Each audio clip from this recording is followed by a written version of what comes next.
मीरपुर नाम के शहर में तेजस अपनी पत्नी नीरू के साथ रहता था। पति पत्नी दोनों ही नौकरी करते थे। एक दिन तेजस गांव अपनी माँ के पास फोन करता है। हेलो, प्रणाम माँ। जीते रहो माँ, तुम दादी बनने वाली हो। हैं? अरे वाह, ठीक है बेटा, मैं कल ही आती हूँ। जब माँ जी शहर पहुंची तो बेटे बहू ने बहुत अच्छे से स्वागत किया। लीजिए माँ जी, चाय। अरे गर्मा गर्म पकोड़े ले आओ माँ के लिए। नीरू रसोई में गई और 2 मिनट में ही पकोड़े ले आई। जी ये लीजिए। बहू, जादू से बनाए हैं क्या? अभी तो रसोई में गई थी। यम्मी। माँ जी, शीला रसोई में पकोड़े तल रही है, मैं बस लेकर आई। हे भगवान, मेरा धर्म भ्रष्ट कर दिया तूने। अब तो गंगा जल से शुद्धिकरण करना होगा। दूसरे दिन, माँ जी मैंने नाश्ता बना दिया है, ऑफिस जा रही हूँ।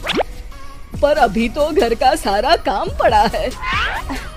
शीला आती ही होगी, झाड़ू पोछा बर्तन कपड़े वो सब कर लेगी।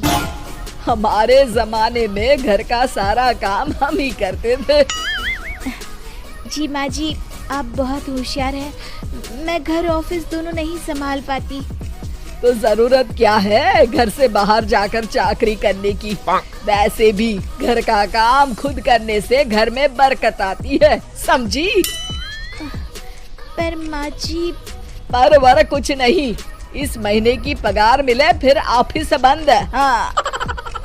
रात को नीरू तेजस से कहती है, सुनिए जी, माँ जी बोल रही थी कि मैं नौकरी छोड़ दूं। वैसे ठीक ही तो है, अभी तुम्हें आराम की जरूरत है। फिर भी आराम कहाँ, शीला को छुड़ाने के लिए बोल रही थी। तो अब 24 घंटे में इतना काम तो कर ही सकती हो। पर जॉब पसंद है मुझे, घर पर मन नहीं लगेगा। अगले दिन जब दोनों ऑफिस के लिए निकल रहे थे, मेरी तो कोई कीमत ही नहीं है इस घर में। माँ जी, आजकल महंगाई बहुत है, रहन सहन भी बदल गया है, दोनों नौकरी करते हैं तभी ठीक रहता है। अच्छा, तू कहना क्या चाहती है? मेरा बेटा तुझे बिठा के खिला नहीं सकता? तू ही इस घर का खर्च चला रही है, हैं? नहीं माँ जी, मेरा वो मतलब नहीं था। मतलब खूब समझती हूँ, ये बाल धूप में सफेद नहीं किए मैंने। हाँ। अब तो ये रोज का काम हो गया था। तेजस भी रोज की झिकझिक से परेशान हो गया था। एक दिन उसने कहा, नीरू, वैसे भी तुम्हें मैटरनिटी लीव मिलने वाली है, तो अभी से ही छुट्टी ले लो। पर क्या, मेरी सैलरी अच्छी खासी है। आखिर नीरू ने रिजाइन कर दिया। जब बच्चा हुआ तो घर में सब बहुत खुश हुए। कुछ दिनों बाद तेजस फाइल देख रहा था। क्या हुआ तेजस, कुछ परेशान लग रहे हो? अब हाँ, वो हमारी जितनी सेविंग्स थी वो तो हॉस्पिटल में और छठी के फंक्शन में खत्म हो गई है नीरू।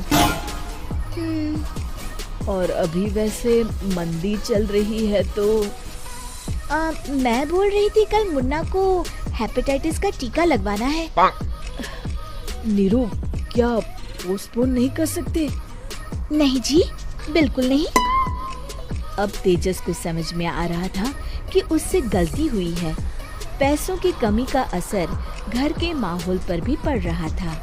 अगले दिन, बेटा मेरा चश्मा और ये दवाइयाँ ले आना, पर्चा देते हुए माँ जी ने कहा।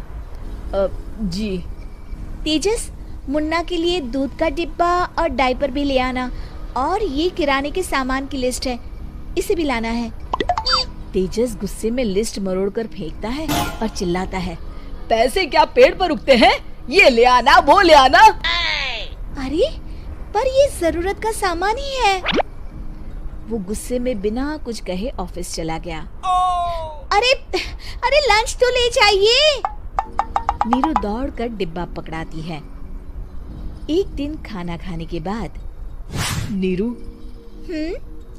अब तो मुन्ना कुछ बड़ा हो गया, तो अब तुम वापस ज्वाइन कर लो ना जॉब। पर इस रिसेशन में जॉब मिलना बहुत मुश्किल है। ट्राई तो करो। फिर मुन्ना? माँ जी है ना, और एक फुल टाइम मेड भी लगा लेंगे। पर माँ जी, उन्हें तो पसंद नहीं। तभी माँ जी वहाँ आ जाती है और प्यार से नीरू के सर पर हाथ फेरते हुए बोलती है, अब मेरी समझ में आ गया बहू, पहले के और अब के समय में अंतर है। तुम काम शुरू करो, मुन्ना की जिम्मेदारी मेरी। मेरी प्यारी माँ जी। ये कहकर नीरू उनके गले लग गई। शिक्षा, परिवर्तन संसार का नियम है, हमें भी समय के साथ चलना चाहिए।